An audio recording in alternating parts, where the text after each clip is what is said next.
Meg to the nurse's station. That wasn't her name, but she'd stopped correcting people after the first 2 weeks. 3 years. That's how long Megan O'Brien had moved through the hallways of Seattle General like someone trying not to be seen, her scrubs always pressed, her badge clipped precisely at her waist, her voice never raised above what was necessary. The fluorescent lights hummed their endless mechanical song overhead as she moved between patient rooms on the 3rd floor, her presence so quiet that surgeons barely acknowledged her when she restocked their preferred instruments in the surgical prep bay. She was the kind of nurse that hospital administrators forgot was working during budget meetings, efficient, reliable, invisible. That was intentional. The dog tag beneath her scrub collar caught on the edge of her neckline as she bent to document post-op vitals on a 73-year-old recovering from emergency cholecystectomy. Single tag. Broken chain. She touched it for exactly 2 seconds before straightening, a private ritual no one else at Seattle General would ever understand. Her hands moved through the documentation with unusual precision for a floor nurse, the kind of precision that came from having once tracked triage situations with a pen and clipboard in the operating theater of a field hospital while mortars impacted 3 blocks away. She'd learned to write steady. Pain is data, her former commanding officer used to say. Control the data. Control the outcome. Control yourself. The stairwell was her preferred route between floors, not because it was faster but because elevators made her shoulders tense. Confined spaces. No exits. She favored her left leg on the descent, taking each step with deliberate slowness to keep weight off the joint where a shrapnel wound had partially severed the vastus medialis.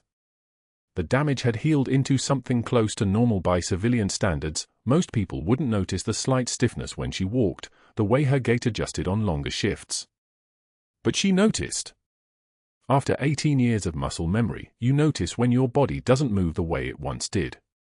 Seattle General hummed with the particular energy of a Tuesday afternoon, gurneys rolling down corridors with their distinctive squeaking wheels, monitors beeping their arrhythmic warnings, the sharp smell of antiseptic cutting through everything else like a blade.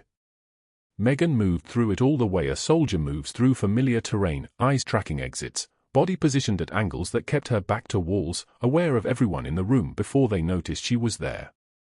The supply room was her sanctuary. Shelves of surgical kits, recovery supplies, trauma dressings organized in rows so precise they looked military issue. Which, technically, they did in Megan's setup. She'd reorganized the entire supply rotation 3 months into her tenure, implementing a system that reduced retrieval times by 40% and prevented the kind of costly mistakes that came from poor inventory management. Dr. Caldwell had never acknowledged it. The administration had quietly submitted the improvement as part of their own monthly report. She was cross-checking suture gauge against the restocking log when Dr. Marcus Caldwell's voice emerged from the doorway like the sound of a tank idling in a garage, controlled power, barely contained irritation. Megan. We need to talk about what happened in the resident briefing. She didn't turn immediately. Her hands continued their work with steady precision, suture inventory, notation in the log, closing the clipboard. The ritual of control. When she did turn, her face was neutral, her posture deferential, her eyes focused somewhere near his right shoulder rather than meeting his gaze directly.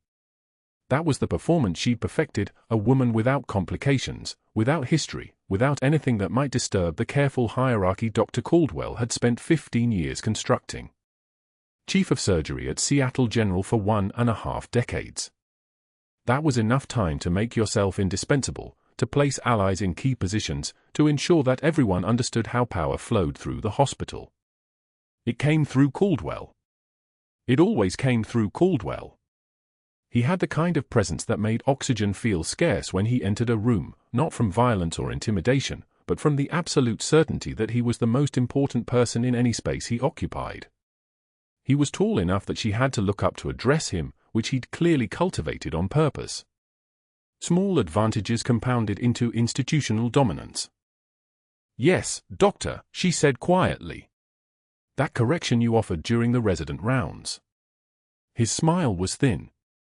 Predatory in the way of someone who'd never felt genuine consequences. "You contradicted my post-op protocol recommendation. In front of a junior resident." in front of 2 attending physicians.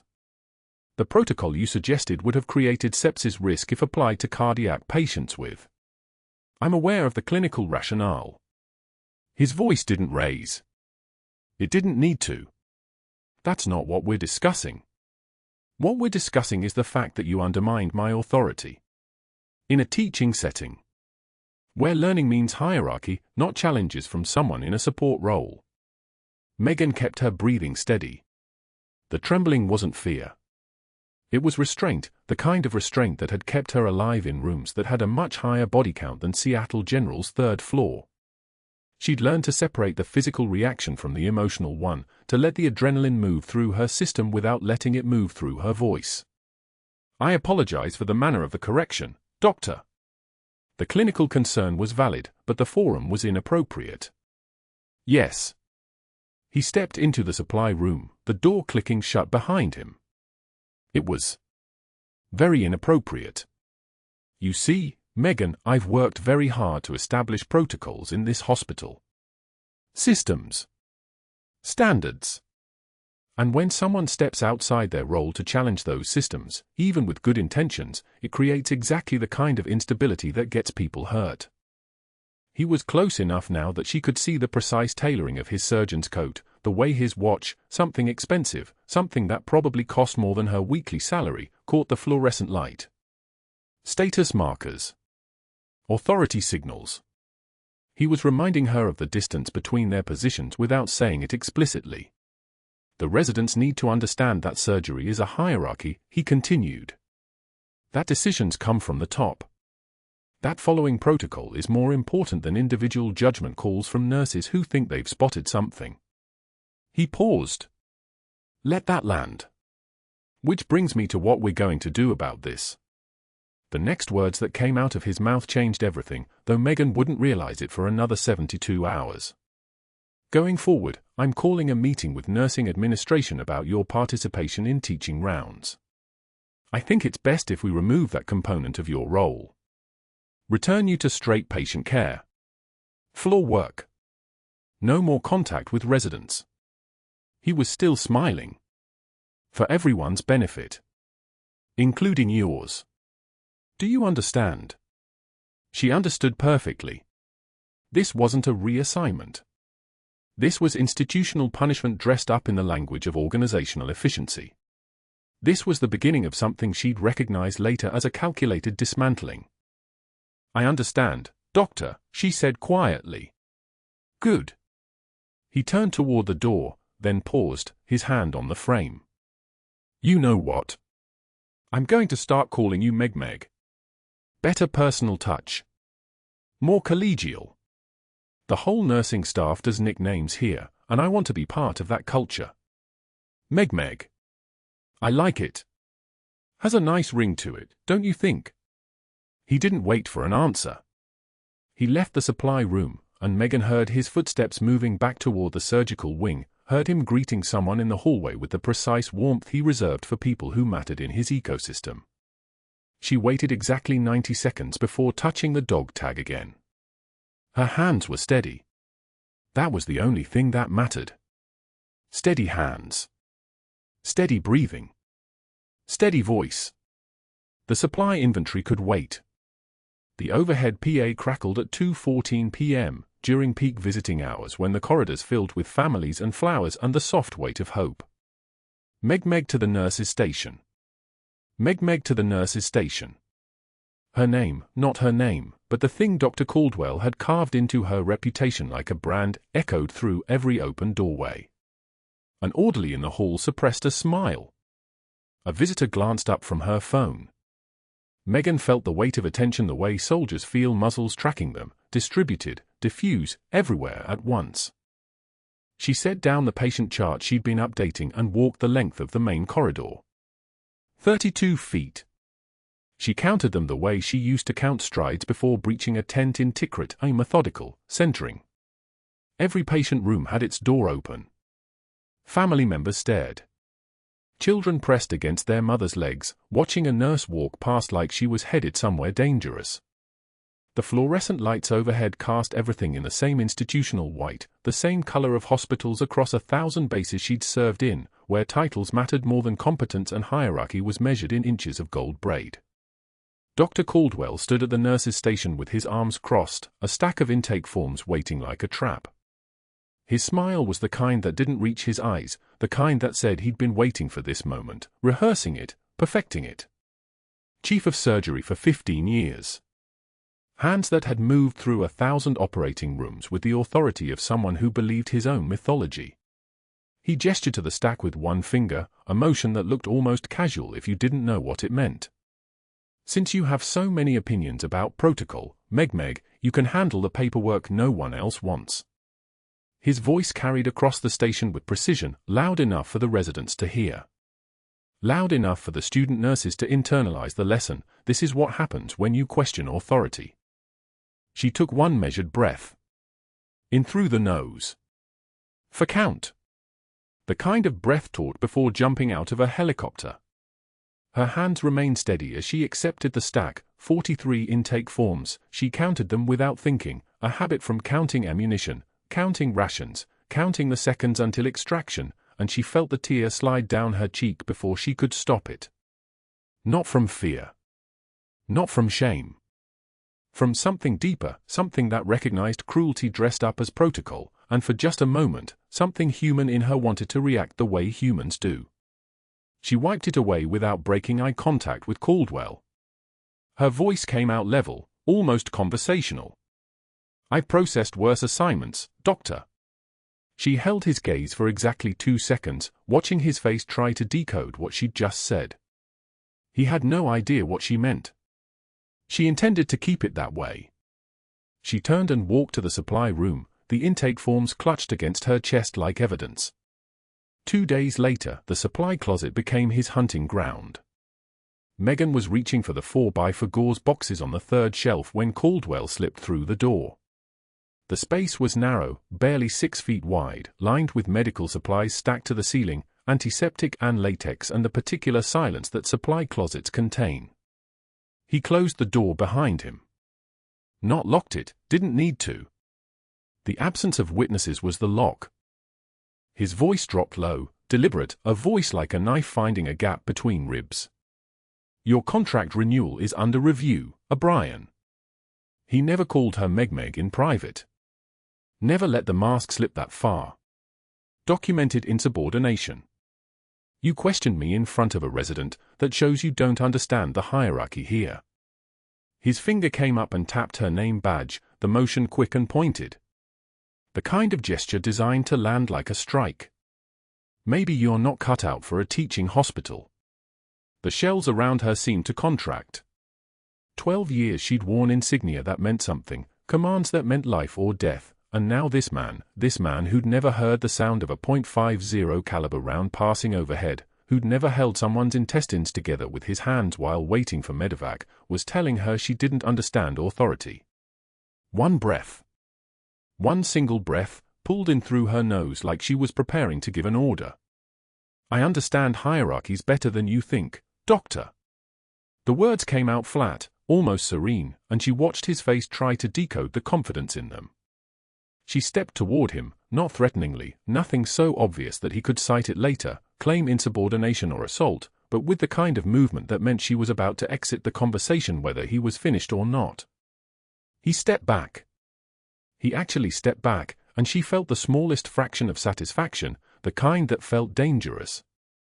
She walked past him toward the door, and behind her his breathing had shifted, become slightly faster, slightly shallower. He'd felt something then. Not fear, not exactly. But the recognition that she was not responding to his script. Friday afternoon was when he decided to make it official. The parking lot of Seattle General sprawled out under a November sky that threatened rain without committing to it. Evening shift was arriving, nurses in scrubs carrying coffee, paramedics rolling in with a routine transfer, the controlled chaos of shift change when one crew was leaving and another was stepping in. Maximum witnesses. Maximum humiliation distance. He knew what he was doing. Megan was walking toward her Subaru when Caldwell intercepted her 40 feet from the entrance, close enough that she couldn't pretend not to see him, far enough that the conversation was theater for everyone else. His hand extended with a formal letter, cream-colored paper that probably cost more than it should. The kind of letter that ended things. Effective immediately, you're reassigned from surgical to general admitting. His voice was loud enough to carry. She could see two nurses slowing their walk, pretending to check their phones while listening. A resident had stopped entirely, mouth slightly open. This was the public ending. This was the death knell. You need to learn your place in this institution, Meg. He'd used the nickname. Deliberately. In front of witnesses. Making it official. The letter was heavy in her hands, bureaucratic weight, the authority of administration and HR, and 15 years of Caldwell's reputation. She took one measured breath. In. Hold. Out. The kind of breath that comes before a decision that changes everything. Her eyes remained on his, and she felt the tear slide down her cheek, not a tear of despair, but something that looked like one, something that would play perfectly for the nurses who were watching. She wiped it away with the back of her hand, the gesture almost delicate. When she spoke, her voice was quiet enough that only Caldwell heard it clearly, though the nurses would try to piece together the words later. I've served under worse commanders than you, Doctor. She watched his eyes narrow at that specific word. Commanders. Not supervisors. Not doctors. Commanders. His mouth opened slightly, questions forming, but she was already walking toward her car, the letter folded in half, her shoulders held in the posture of someone who'd just suffered a professional defeat. Behind her, she could feel his stare, the weight of his confusion. He'd heard the word and it meant something, but he couldn't access the meaning. She'd given him just enough to haunt him, not enough to explain. The rain started as she reached the parking lot exit, light at first, then heavier, drops that sounded like applause against the windshield. She pulled onto Mission Boulevard and turned toward home, her hand steady on the wheel, her jaw set in a way that suggested this wasn't over. But that wasn't the worst part. Not the reassignment, not the public humiliation, not the formal letter now sitting on her kitchen table at 11 p.m. on a Friday night. The worst part was that she'd just been moved to general admitting, to the front desk intake station, where she'd be positioned exactly where she needed to be when the crisis came. She had no idea what was about to walk through the ER doors in less than 24 hours. Saturday night arrived with the weight of a held breath. Megan sat behind the intake desk at 11:13 p.m., processing patient charts with the mechanical precision of someone running through familiar motions. General admitting. The reassignment had stuck. No appeals, no reconsideration. Just a new rotation, new responsibilities, new colleagues who seemed to view her as either a cautionary tale or someone beneath them. She'd accepted it without complaint, the way soldiers accept new orders. You don't argue about where you're stationed. The automatic ER doors exploded inward at 11:51 p.m. A man emerged, 7 feet tall, maybe more, his frame filling the entrance like something that didn't belong in civilian spaces. His clothing was torn, blood-stained fabric hanging from shoulders that looked like they'd been built to carry munitions. His eyes were wild, pupils blown so wide they'd consumed most of the iris, and his mouth moved in fragments of words that weren't quite English, weren't quite coherent. Sector 7 still taking fire. Third squad pinned behind they're still in the wire, they're still in the... He flipped a gurney with one hand. The metal frame twisted and crashed sideways into the triage desk with a sound like thunder in a closed space. A nurse named Rebecca dropped her clipboard, it clattered against the tile floor, the sound sharp and final. Another orderly scrambled backward, his shoes squeaking against linoleum. 2 more staff members bolted toward the security office, their movement quick and instinctive. Self-preservation. The correct response to a threat of that magnitude. Dr. Caldwell, consulting on a trauma case in Bay 4, froze behind the triage partition. His hand actually trembled as he set down his coffee. She saw it. She saw the moment his professional authority meant absolutely nothing in the face of physical danger. The giant man spun, searching the emergency room for threats that existed only in whatever landscape his mind was currently inhabiting. His breathing was rapid, shallow, hyperventilating in a rhythm that Megan recognized with perfect clarity, the exact pattern of combat hyperventilation, adrenaline response, the specific panic of someone caught in sustained fire. She recognized it because she'd lived in that rhythm. She'd taught soldiers how to breathe through it. She'd brought them back from it in medical tents while explosions rattled the walls. Everyone in the ER was running away from him. The protocol was correct. Threats moved toward threat. People moved toward exits. Megan stood, set down her pen, and walked out from behind the intake desk. "O'Brien, get back!" Caldwell's voice cracked with actual fear. She didn't even glance in his direction. Her hands came up slowly, visible and empty, palms forward in the universal gesture of non-threat. She walked toward the 7-foot man with the precision of someone who'd disarmed combatants in the dark, who'd approached violent soldiers with nothing but a medical bag and certainty that she would not be harmed. 20 feet between them. 15. 10. Her voice dropped low, rhythmic, the cadence of someone trained to command in chaos. "Hey! Hey, I see you. You're stateside. You're home. Count with me. For in, hold for out." The man's eyes locked onto hers, not the panicked search of someone looking for threats, but the focused stare of someone recognizing another person in the landscape. She could see his breathing beginning to sync with hers, the rhythm starting to slow. His body was still coiled, still capable of violence, but something had shifted. Some recognition had occurred. Behind them, the ER had gone completely silent. The ER doors exploded inward at 11:06 p.m. A 7-foot man in torn clothing stormed through screaming, his voice fractured and feral. Overhead lights trembled. He flipped a gurney, metal shrieking against linoleum, and 3 nurses scattered backward, radios crackling for security. The waiting room froze. A mother pulled her daughter close. An orderly backed toward the supply closet. Everyone moved away from the giant. Except Megan. She walked directly toward him with her hands visible and empty, palms open like a surrender that wasn't a surrender. Her eyes tracked the rapid percussion of his breathing, the panic gasps that came in uneven bursts, too fast, unsustainable.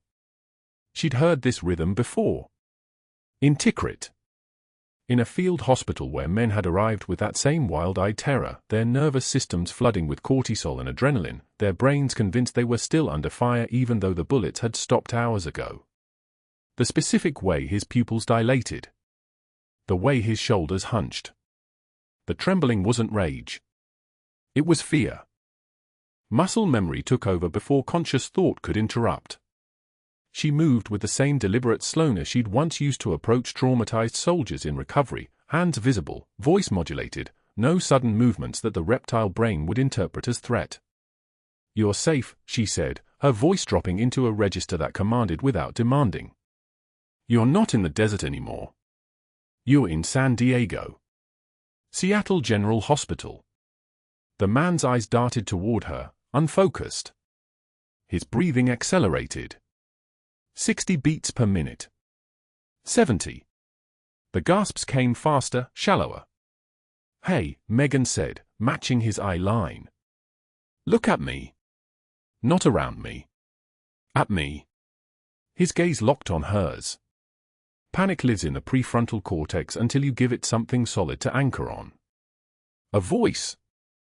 A face. A presence that doesn't flinch. "We're going to breathe together," she continued, her own chest expanding in a deliberate 4-count. "In through your nose. Ready? For in. Hold for 4. Out for 4. You've got this." She demonstrated again. In. Hold. Out. The rhythm of a man trained to stay calm under conditions that rewire the human nervous system. She took a step closer. "That's it," she whispered, syncing her breathing count with his escalating panic. "For in. You're in San Diego. Seattle General. No contact. No wire. Just me. Just breathing. For in." His legs buckled. She caught his shoulder, guiding him down as he collapsed forward. That's when she saw it. His shirt was soaked through on the left side. Dark crimson spreading across the fabric. Stab wound to the chest, and by the way his breathing had turned shallow and labored, air was leaking into his pleural space. Pneumothorax. Sucking chest wound. Crash cart, she yelled, her voice transforming into the sharp command of someone who'd given orders in operating theaters where hesitation meant bodies left behind. Now. I need a crash cart and a paramedic in Trauma Bay 1. But her hands were already moving. Muscle memory was faster than protocol. A paramedic's gear bag sat abandoned on a nearby gurney. She ripped it open, found an MRE wrapper still sealed, tore it flat. The petroleum jelly from her own pocket, she always carried it, a habit from years that Seattle General would never understand, came out smooth and waxy. Her fingers worked with precision. Create a seal. Prevent air from entering the wound. Stabilize the pressure. 15 seconds. That's all it took. The improvised chest seal covered the wound. Her hands didn't shake. They never did. Dr. Caldwell emerged from behind the partition, his face flushed. What the hell are you doing? That's not protocol. You can't just. It's keeping him alive, Megan said flatly, her fingers on the man's radial pulse. Thready. Fast. The telltale drum of a body hemorrhaging. Respiration shallow, BP dropping, pulse thready at 120, penetrating trauma left chest, seal applied. He needs blood. He needs surgery. He needs it now. The ER team swarmed around them. A resident she didn't recognize reached for the seal. That's not standard. It's combat protocol, Megan said, and something in her voice, something that had nothing to do with floor nurse deference, made him step back. It works. Move. They did. Crash cart wheeled in. Force established with practice speed. The man was conscious now, his eyes following her as they transferred him to the stretcher. She maintained eye contact the entire time. That's what soldiers needed. Someone looking back. Someone who understood that fear and courage were the same thing wearing different clothes. The team rolled him toward trauma surgery. Caldwell watched her hands as they moved, no tremor, no hesitation, moving with a competence that existed in a completely different universe than civilian nursing school could teach. His jaw tightened. Something had shifted in the room. The power dynamic had inverted without a word being spoken. Security arrived 30 seconds later. For uniformed officers, moving fast, hands on their belts. They assessed the situation in under 3 seconds, saw there was no active threat, then turned toward Megan with questions forming. 20 minutes later, the ER had resettled into its normal rhythm. The waiting room cleared. Staff reset the overturned gurney. Megan was documenting her findings, wound assessment, vitals timeline, the improvisation with the MRE wrapper, when 2 military police officers in dress uniforms walked through the ER entrance asking for the patient's condition. One of them moved through the corridor with the kind of deliberate stride that came from spending years in places where every step carried weight. He was scanning the staff. Nurses. Residents. Techs. His eyes landed on Megan and stopped. He did a double take. His posture straightened. His hand moved almost instinctively to his side in what might have been the beginning of a salute before he caught himself, conscious of where he was. Of the eyes around him. Major, he said, the word lifting at the end like a question, but it wasn't a question. It was recognition. It was the kind of recognition that transcended civilian spaces and hospitals and scrubs. The word hung in the air like a detonation. But that wasn't the worst part for Dr. Caldwell. The worst part was that he heard it. 10 feet away, still watching Megan's hands, still processing what he'd witnessed. He heard a uniformed military police officer look at a floor nurse and call her Major. He heard it. And he understood, in the cold mathematics of threat assessment, that everything he thought he understood about the hierarchy in this hospital had just been rebuilt from the ground up, and he was no longer standing where he believed he was standing. Megan met the officer's eyes and gave the smallest nod. Just enough acknowledgement. Just enough to confirm that whatever he thought he'd seen was exactly what he'd seen. The room didn't go silent. The machines kept beeping. The fluorescent lights maintained their humming persistence. Rain hammered against the ER windows like something trying to get in. But something had changed. A frequency had shifted. A door that had been sealed shut for 3 years had just been cracked open by someone in a dress uniform who'd made a single mistake. The MRE wrapper was in a paramedic's gear bag near the crash cart. Megan didn't ask permission. She grabbed it, tan, weathered, the kind of thing she'd stuffed into wound cavities in a dust-covered aid station 3 years ago. The giant's breathing was shallow and fast, panic-driven, his pupils blown wide. She kept talking in that low rhythmic voice, the kind that doesn't trigger flight response in traumatized nervous systems.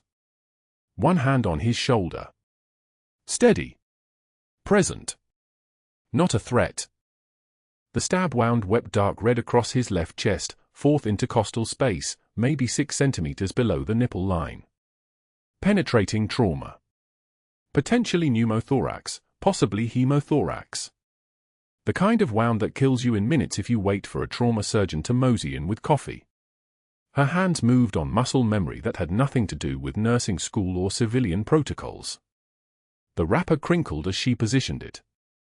She'd trained this exact procedure in 2019 on a goat cadaver in a FOB medical tent where the temperature hit 127 degrees by noon. Occlusive dressing. 3 sides sealed. The 4th side left open so pressure wouldn't build and collapse the other lung. She taped it with gauze strips from a crash cart she didn't ask to touch, just took what she needed like she owned the ER, which in this moment she did. Her voice never wavered.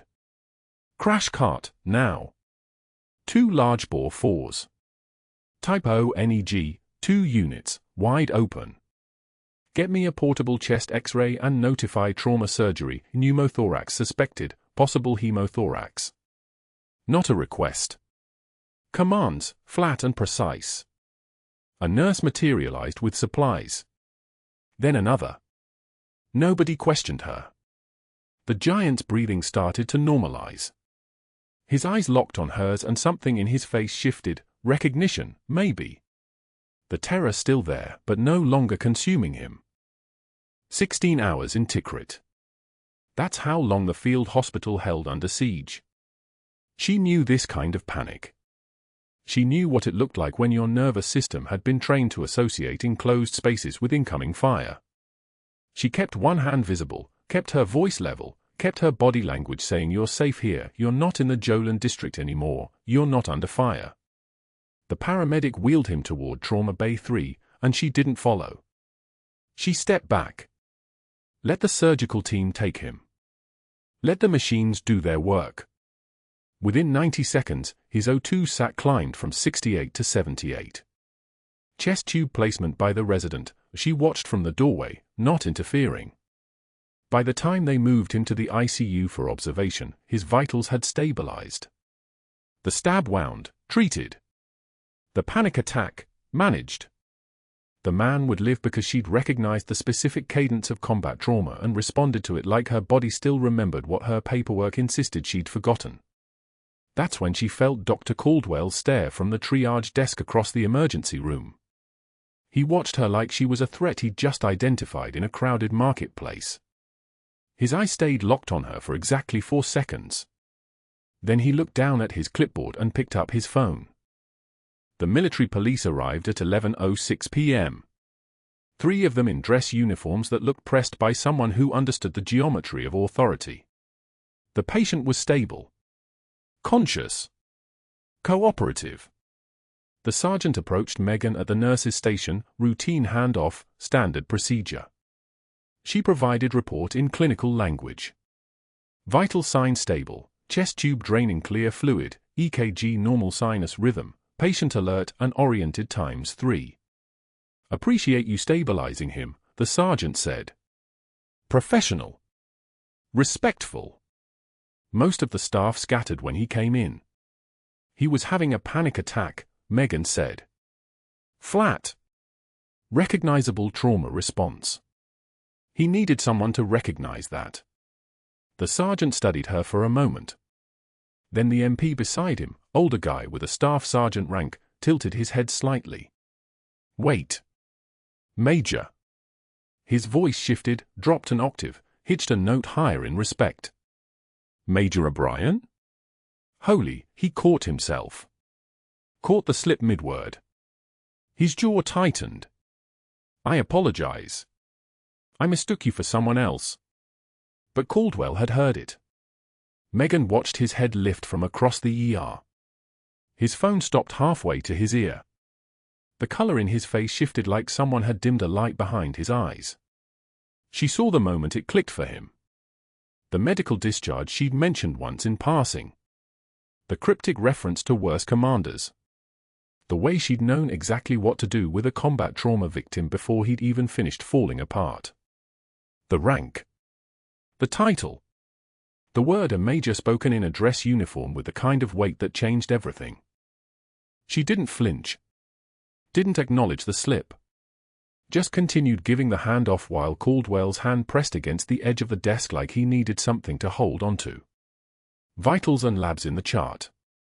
Medication orders are written. He'll need overnight observation, possible surgical follow-up depending on the CT chest. She turned to the sergeant. Good luck with transport. The MPs left at 12:04 a.m. with the patient on a gurney and Caldwell's eyes burning into her back as she clocked out and walked toward the parking lot. The night air was cool. Rain had started, that kind of warm November rain that smelled like concrete and diesel exhaust and the particular loneliness of a city at midnight. She sat in her car for 8 minutes before turning the key. Not crying. Not shaking. Just breathing. Hands folded on the steering wheel. The dog tag under her shirt pressed cold against her ribs. She knew what was coming. She'd seen enough institutional retaliation to recognize the shape of it. A phone call would already be in motion. Personnel files would be pulled. Questions would be asked. And somewhere in her application materials, there would be a gap. The rank omitted. The service years listed vaguely. Prior medical experience instead of field combat surgeon with a security clearance. Caldwell arrived at his office at 6:15 a.m. on Sunday. The nursing staff confirmed it when she came in for her shift. He'd spent the entire night and early morning pulling her file, cross-referencing her certifications, running background checks. His office door stayed closed. His expression, when she passed in the corridor, looked like someone who'd just realized he'd made a strategic miscalculation with a superior opponent. By Monday, the reassignment started. Megan's surgical rotation disappeared.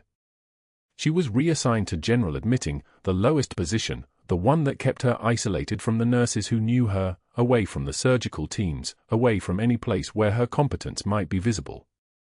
Her access to surgical supplies was restricted by Caldwell's direct order, citing inventory concerns in a memo that was clearly copied to HR. The isolation was precise. Calculated. Designed to cut her off from allies and witnesses. By Tuesday morning, 3 board members had received calls from Caldwell about a security concern involving a staff member with an undisclosed military background. Was she a security risk? Did she have a dishonorable discharge? Was she potentially unstable? The narrative was subtle. Deniable. But constructed with enough specificity that doubt began to metastasize. The rain continued all week, hammering the windows in a rhythm that felt like a countdown. Thursday morning came grey and cold. Megan descended to the basement laundry facility at 6:24 a.m., carrying the scrub she'd worn for 3 years at Seattle General. The fluorescent lights buzzed, that particular electric hum that makes you aware of your own mortality. She began folding. Left sleeve. Right sleeve. The way she'd once creased her dress uniform before inspections. Corners sharp as parade flags. Each fold precise. Intentional. The kind of muscle memory that doesn't just disappear because you change uniforms. The dog tag hung on its broken chain, the only one she'd recovered from her medic partner after the mortar round in Tikrit. She'd kept it against her skin for 1,247 days. Through nursing school. Through every insult Caldwell had manufactured. Through every moment of swallowing her composure so the world wouldn't see who she actually was. She placed the last folded set of scrubs in the return bin. Picked up the cardboard box with her desk belongings, a small plant someone had given her, 2 textbooks, a photo of Ethan at graduation. She walked toward the exit, toward the stairs, toward the parking lot.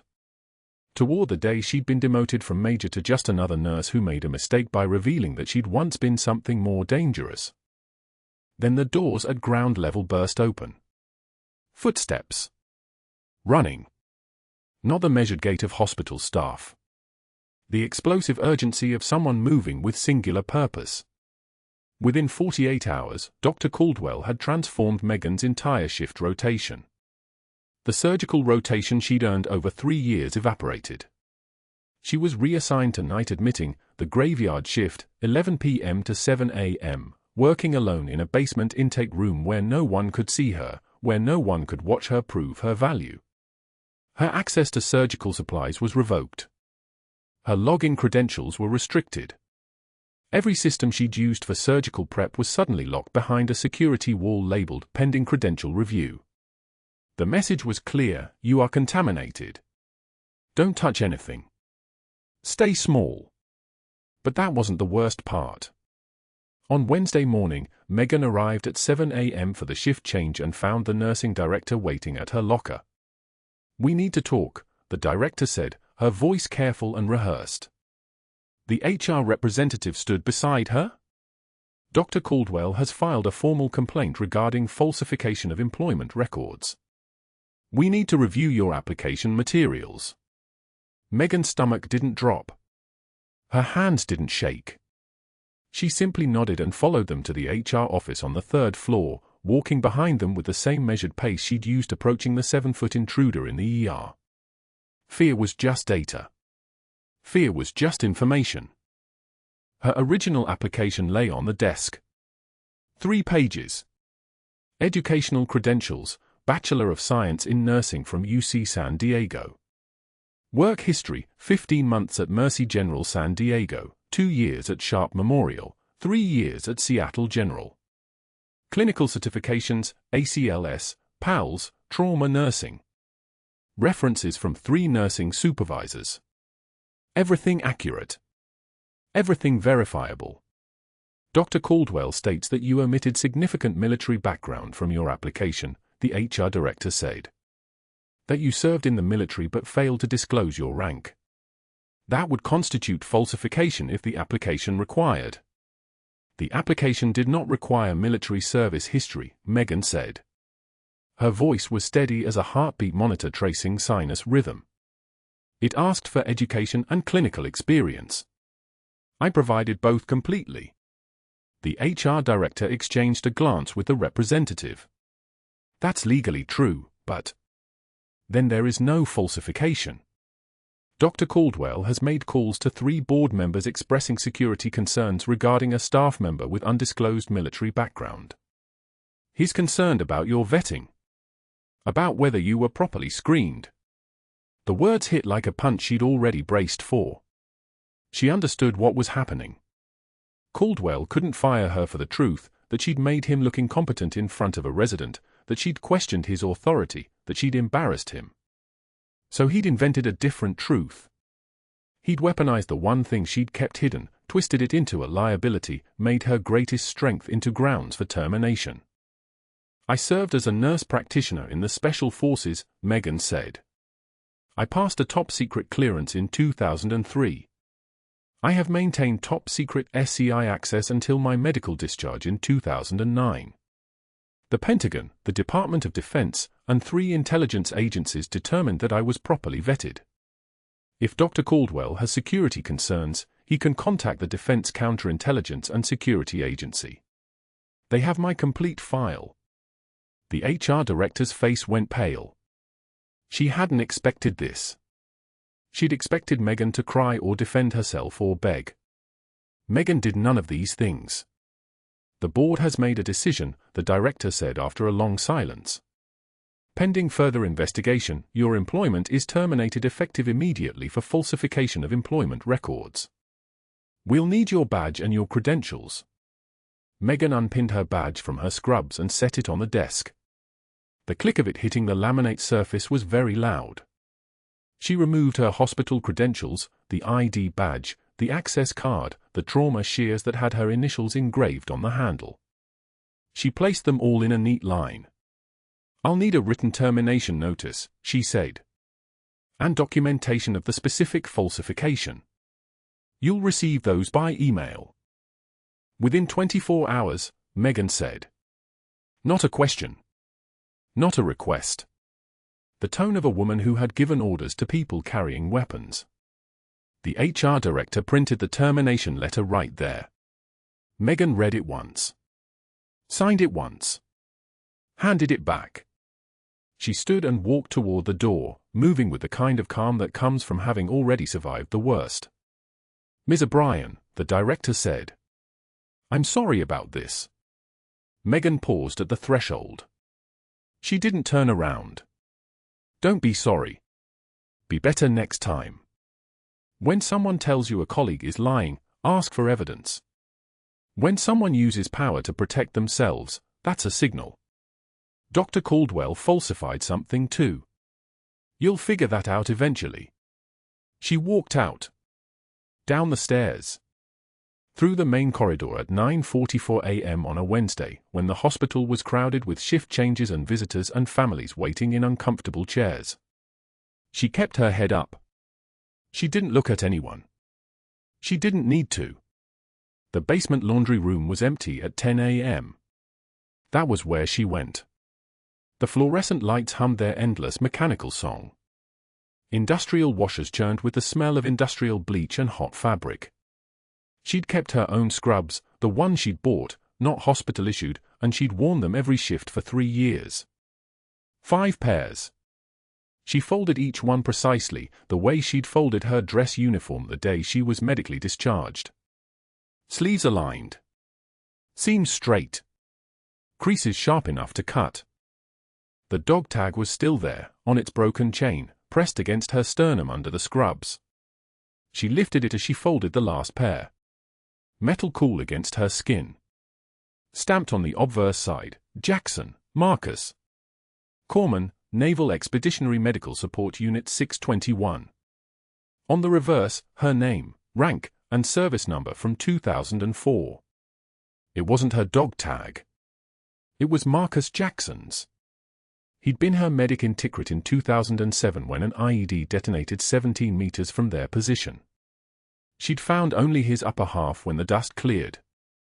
She'd never found anything to bury, so she'd kept this, the only piece of him that made it home. She pressed it against her chest and held it there for exactly 30 seconds. Then she tucked it back beneath her shirt. She picked up the folded scrubs. She walked to her car in the parking lot at 10:34 a.m. on a Wednesday afternoon, alone, and she didn't cry. She didn't cry until that night, at 2 a.m., sitting in her kitchen with a cup of coffee that had gone cold hours before. Then she cried the way soldiers cry, without sound, without tremor, just tears running down her face while her jaw clenched so hard her teeth hurt. Thursday morning, she was loading boxes from her apartment into her car when she heard the sound of someone running. Not the measured pace of hospital staff. Not the urgent but controlled jog of medical personnel responding to a code. The explosive acceleration of someone moving with singular purpose. She turned. Ethan burst through the apartment complex doors carrying a shadow box, gasping for breath, his 17-year-old face flushed with anger and determination. "Mom," he said. "They need to see these. You can't let them do this to you. Ethan, it's over. Let it go." "No." He opened the box. Inside, her Major's Oak leaves. Bronze star with V device. Purple heart. Purple heart again. The official documentation with commendations written in military bureaucracy, citations for actions during Operation Iraqi Freedom, dates and coordinates, and the specific language that meant, this woman saved lives when it would have been easier to let them end. "They lied about you," Ethan said. His voice was shaking with the rage of a child who'd watched his mother be diminished. "I'm going to show them the truth." He walked toward the hospital before she could stop him. Megan followed, moving faster than she had in days, but Ethan was already through the ER doors and into the main lobby. Dr. Caldwell stood there with two board members, the hospital administrator, conducting what looked like a routine meeting by the information desk. Ethan opened the shadow box in the center of the lobby. "My mother is Major Megan O'Brien," he announced. His voice cracked, but he didn't stop talking. "She's not just a nurse. She's a decorated officer. She's a war hero. And you fired her because she wouldn't let a doctor hurt people." The papers fell like dominoes. One of the board members picked up the commendations, hands trembling. She read aloud, "For Valor under fire during sustained enemy engagement in Tikrit, Iraq, maintaining operational capacity of field medical facility under siege conditions." Another board member reached for the citation. "Purple Heart. 2 Purple Hearts. Bronze Star with distinction." The lobby went so quiet you could hear the rain that had started against the windows, hammering like applause or artillery fire, depending on your perspective. That was when the doors to the ICU stairwell opened. A man descended, roughly 6 feet 2 inches, broad-shouldered, moving with the fluid precision of someone trained to move through hostile territory. The kind of calm that comes from having already survived the worst. He wore civilian clothes but carried himself with the unmistakable bearing of someone who'd commanded men. His eyes locked on the medals.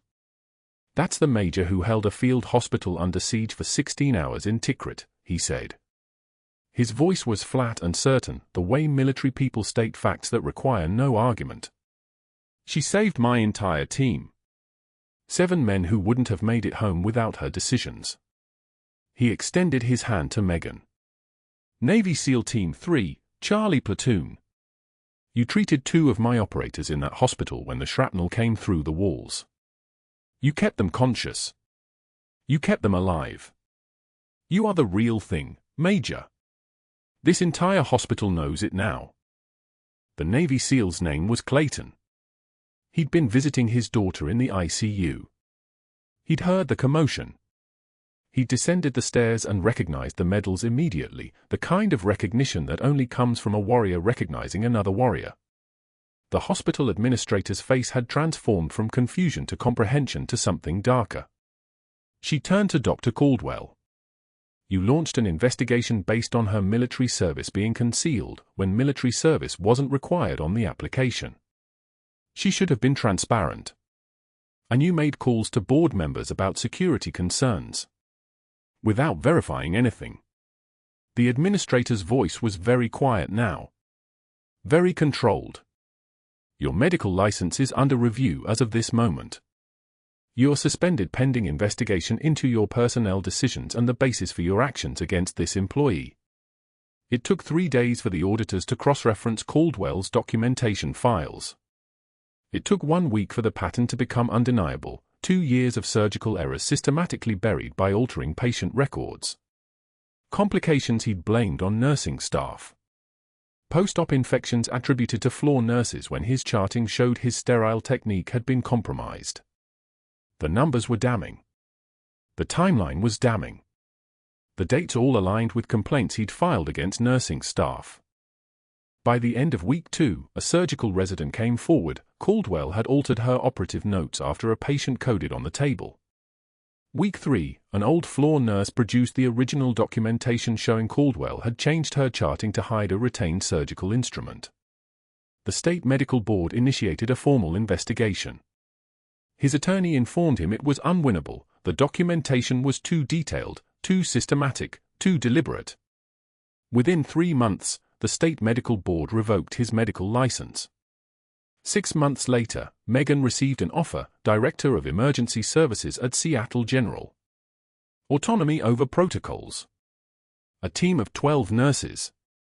Authority over clinical decisions in her department. She accepted in one phone call. The broken dog tag chain had been repaired. She wore it openly now over her scrubs, and when staff asked about it, she didn't hesitate. My medic partner in Tikrit. He didn't make it home, so I carry him with me. Her team understood. Some of them had seen the body camera footage that had leaked showing a woman in medical scrubs moving with combat precision toward a 7-foot threat while everyone else ran. Her office overlooked the same emergency room where she'd saved a trauma patient, where she'd revealed who she really was.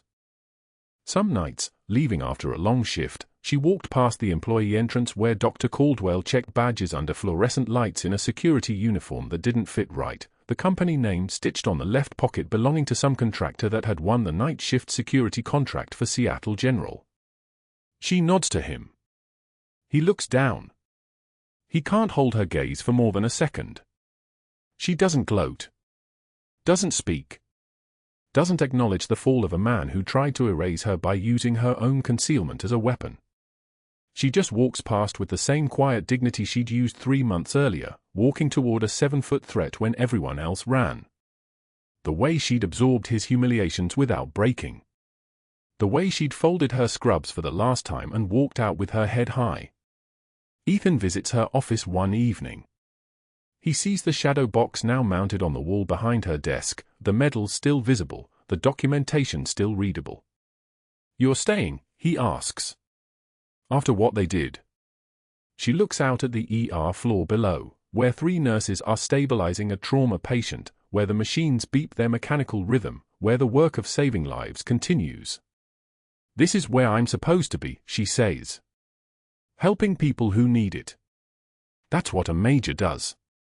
The next morning, she's at the nurses' station, training a new hire, demonstrating the improvised chest seal technique that saved a veteran's life. Her voice is steady. Her hands are sure.